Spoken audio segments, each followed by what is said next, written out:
vidéo pour les branchements électriques que je suis en train de faire, c'est fini. Voilà. Ah, il y a le meuble aussi là, oui, sous le lit. Voilà. Il est en place. Bon, j'ai donc connecté tout. On a mis la batterie hier en place. Je vous explique pas. 70 kg la batterie. Putain, c'est pas facile à mettre. Hein. Alors, je referai une vidéo plus complète. Là, je vais vous faire juste un aperçu en fait pour vous expliquer. Une chose très importante, à chaque fois que vous faites vos connexions, voilà ce que c'est une connexion. Une connexion, c'est comme ça. Hein, ça veut dire la cosse, le câble et de la gaine thermorétractable. Il faut que ça soit nickel. Hein. Rigolez pas avec ça, allez pas prendre feu. Voilà, donc en fait, la batterie est branchée. Bon, ça, ce seront les fils d'arrivée du panneau solaire qui sont passés, mais qui ne sont pas raccordés, puisque on n'a pas encore monté les panneaux solaires. Donc là, vous avez le protect batterie. Lui, c'est un appareil qui permet, vous pouvez voir, il y a un petit point bleu de temps en temps, qui protège la batterie 12 volts. Ça veut dire ici, vous avez l'arrivée de courant de la batterie, ici la sortie, avec le coupe-circuit, ici, pour couper, pour remettre en cas de coupure, une masse sur la batterie. Et lui, il permet quoi? Il permet que si jamais votre batterie, vous arrivez à faire une décharge trop importante, il va couper le 12 volts. Voilà, il va couper directement, lui, il va gérer le 12 volts, tous vos appareils limités en 12, enfin alimentés en 12 volts. Et si jamais elle décharge de trop, il va couper l'alimentation.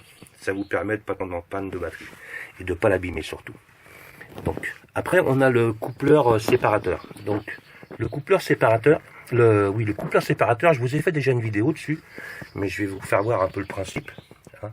Là, on parle du 12 volts. Hein. Donc, de toute façon, que ça soit le protect batterie ou le coupleur séparateur, ils sont protégés par un fusible ici, avec un porte-fusible. Hein. De là, l'alimentation est branchée en direct sur la batterie au plus. Et bien sûr, la masse sur le châssis. Hein. Voilà. Donc, ici, vous avez le transformateur 12 volts, 12 volts 220, pur sinus. Important le pur sinus. C'est très important pour faire marcher frigo, mais surtout pour vos ordinateurs et tout ça. Ça coûte plus cher, mais franchement, prenez ça. Prenez ça. C'est très important si vous voulez pas avoir des embêtements. Donc, voilà, en gros, l'installation. Hein, avec mise à la terre, bien sûr, hein, pour que tout soit à la terre. Donc, voilà. Ce que je voulais vous faire voir, alors, déjà, le porte-fusible. Il y en a un ici, et il y en a un niveau moteur, ça veut dire à sortie de la batterie moteur. Pourquoi deux portes fusibles? On m'a posé la question, donc je vais vous expliquer. Parce que si vous avez, admettons, un problème au niveau du fil qui se coupe ou autre chose, on va dire, qui va se couper, je sais pas, ici, ou qui va toucher, ou que ce soit n'importe où, un problème à ce niveau-là. Ce fusible va péter. On est bien d'accord, ce fusible va péter. D'accord? Mais votre câble sera toujours alimenté par la batterie moteur. Puisque si vous n'avez qu'un seul fusible, l'autre fusible n'aura pas grillé, donc il sera toujours alimenté.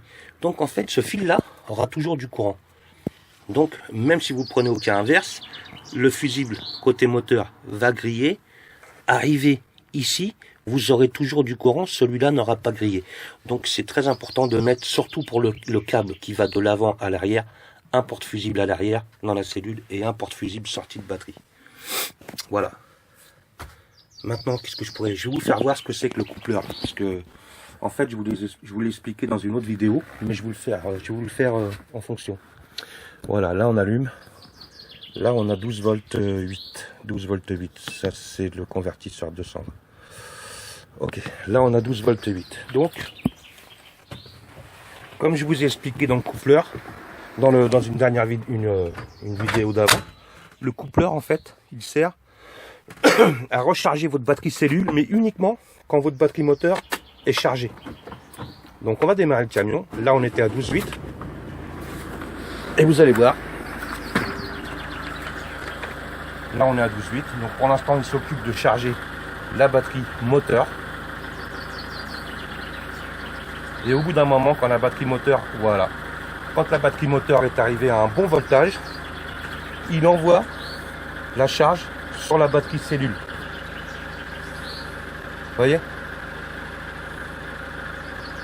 En fait, ça fonctionne comme ça. C'est un petit le boîtier, le coupleur, c'est intelligent. Ça permet de, une fois que la batterie moteur est bonne, est en pleine charge.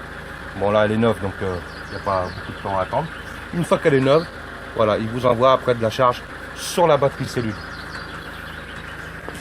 Alors, on va couper. Hop. Donc voilà, et là ça redescend directement, ça redescend le voltage, c'est normal, puisqu'on n'est plus chargé par l'alternateur. Donc ça, je vous le conseille. C'est en plus, bien évidemment, de l'énergie solaire qui sera gérée par ce régulateur. Mais ça permet de recharger, même en roulant, ce qui permet d'avoir une autonomie vraiment satisfaisante. Hein.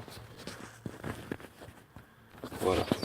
Comme vous pouvez voir, j'aime pas trop les fils qui traînent.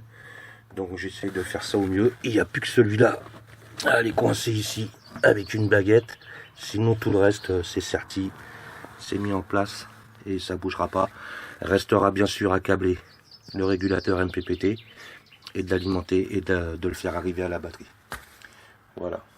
Donc oui, chose importante pour le coupleur séparateur, en fait, ce que je viens de vous faire voir, ce qui est super important, c'est qu'il ne marche pas dans l'autre sens. Ça veut dire que en aucun cas, la batterie de votre moteur peut se décharger. Si vous n'avez pas de coupleur séparateur, ce qui se passe, c'est que vous allez tirer sur le courant de votre batterie cellule. Et quand votre batterie cellule va être fatiguée, ou les deux en même temps si vous voulez, vous allez en même temps décharger la batterie moteur. Avec le coupleur séparateur, c'est impossible. C'est lui qui gère. Ça veut dire qu'il travaille que là-dessus, que sur cette batterie-là, et il ne touche pas à la batterie moteur. Donc vous pourrez toujours démarrer. Voilà, je vous invite à y retourner voir, mais je vais la mettre en lien, l'installation du coupleur séparateur Sirix. Hein, voilà, allez, à plus tard.